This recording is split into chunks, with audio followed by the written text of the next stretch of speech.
مختلف کہانیوں میں تصاویر اور گائیکی کی چند سیکنڈ والے ٹکڑے تو لگائے جا سکتے ہیں جو سائڈ میں باکس کی صورت شیئر کیے جائیں گے جو چند سیکنڈ کے ہوں گے۔ اس طرح کچھ دلچسپ ویڈیوز بن سکتی ہیں۔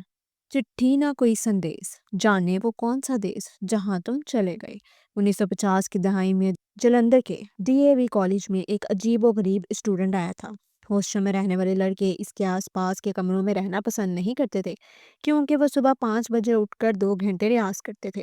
وہ نہ خود سوتے تھے نہ بغل میں رہنے والے لڑکوں کو سونے دیتے تھے۔ بہت کم لوگوں کو پتا تھا کہ ان ہی دنوں آل انڈیا ریڈیو کے جلندھر اسٹیشن نے انہیں نیم کلاسیکی گلوکار میں فیل کر دیا تھا۔ ایک بار مشہور فلم ہدایت کار سباش گھئی اور یہ نوجوان اپنی اپنی یونیورسٹیوں کی طرف سے ایک inter state university youth festival میں حصہ لینے کے لیے بنگلور گئے تھے۔ سباش گھئی اس دن کو یاد کرتے ہوئے بتاتے ہیں کہ رات کے 11 بج گئے تھے جب اس لڑکے کا نمبر آیا۔ جب اسٹیج پر اعلان ہوا کہ اب پنجاب یونیورسٹی کے ایک طالب علم کلاسیکی گانا گائیں گے تو وہاں موجود لوگ زور سے ہنس پڑے۔ ان کی نظر میں پنجاب تو بھنگڑے کے لیے مشہور تھا۔ بقول سباش جیسے ہی وہ اسٹیج پر آئے تو لوگ سیٹی بجانے لگے۔ میں سوچ رہا تھا کہ وہ بری طرح سے فلاپ ہونے والے ہیں۔ انہوں نے شدید شور کے درمیان آنکھ بند کر کے الاپ شروع کیا۔ 30 سیکنڈ کے بعد وہ گانے لگے۔ آہستہ آہستہ جیسے جادو چھا گیا۔ وہاں موجود لوگ کلاسیکی موسیقی سمجھتے تھے۔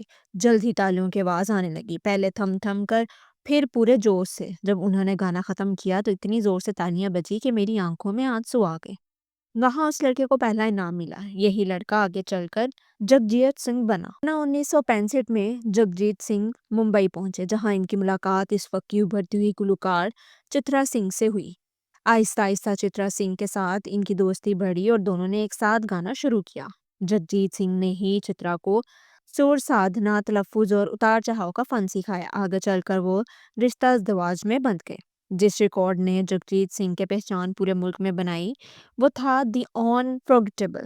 جگجیت سنگھ کے چھوٹے بھائی کرتار سنگھ کہتے ہیں کہ اس کامیابی کی وجہ موسیقی اور نظموں کا انتخاب تھا۔ 1969 میں ان کا ریکارڈ کم الائیو آیا۔ اس میں کئی چیزیں تھیں جسے کانسرٹ کے لائیو ریکارڈنگ، غزل سناتے سناتے جگجیت سنگھ کے سننے والوں سے بات چیت کرنا اور کبھی کبھار لطیفے سنانا۔ شاعر اور فلم ساز گلزار کے T V serial Mirza Ghalib سے بھی جگجیت سنگھ کو بہت سی شہرت حاصل ہوئی۔ طلعت محمود، بیگم اختر مہدی حسن، لتا منگیشکر اور سریا جیسے گلوکار سب غالب کا کلام گا چکے تھے۔ 1999 میں جب جگجیت سنگھ پاکستان آئے تو وہ اس وقت کے صدر جنرل پرویز مشرف کے گھر بھی گئے۔ وہاں دونوں نے ساتھ ساتھ پنجابی گانے گائے اور مشرف نے ان کے ساتھ طبلہ بھی بجایا۔ جگجیت ہر 2 سال بعد ایک البم ریلیز کرنا پسند کرتے تھے۔ ان کے خیال میں سننے والوں کو تھوڑا انتظار کروانا چاہیے۔ وہ کافی سگریٹ پیا کرتے تھے۔ وہ دوستوں کو گلزار اور طلعت محمود کی مثال دے کر یہ سمجھانے کی کوشش کرتے تھے کہ سگریٹ پینے کی وجہ سے ان کی آواز میں ایک خاص طرح کی گہرائی پیدا ہو جاتی ہے، لیکن جب انہیں پہلی بار دل کا دورہ پڑا تو انہیں مجبوراً سگریٹ چھوڑنی پڑی۔ ساتھ ہی اپنے گلے کو گرم کرنے کے لیے اسٹیل کے گلاس میں تھوڑی سی ڈرنک پینے کی عادت بھی ترک کرنی پڑی۔ ان کی زندگی کا سب سے اہم حصہ ان کی اہلیہ چترا سنگھ تھی جو نہ صرف ان کی زندگی کے ساتھی رہیں بلکہ غزلوں کو محفلوں سے عام لوگوں تک پہنچانے میں بھی اہم کردار ادا کیا۔ اگرچہ پیشہ ورانہ زندگی کامیابی سے بھرپور تھی، ان کی ذاتی زندگی کئی المناک موڑوں سے گزری۔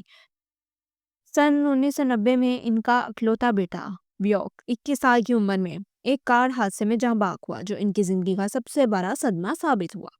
جاوید اختر نے جگجیت سنگھ کے بارے میں کہا تھا، وہ غزل گائیکی میں برصغیر کے آخری ستون تھے۔ ان کی آواز میں ایک قرار تھا۔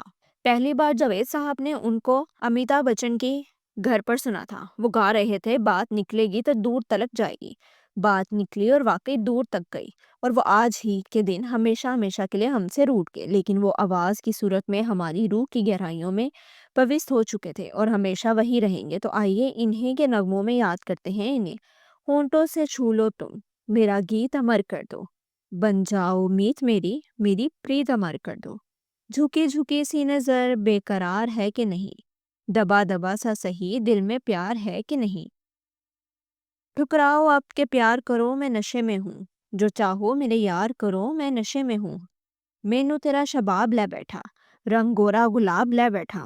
چاند کے ساتھ کئی در پرانے نکلے، کتنے غم تھے جو تیرے غم کے بہانے نکلے۔ عشق کی داستان ہے پیارے، اپنی اپنی زبان ہے پیارے۔ آپ کو دیکھ کر دیکھتا رہ گیا، کیا کہوں اور کہنے کو کیا رہ گیا۔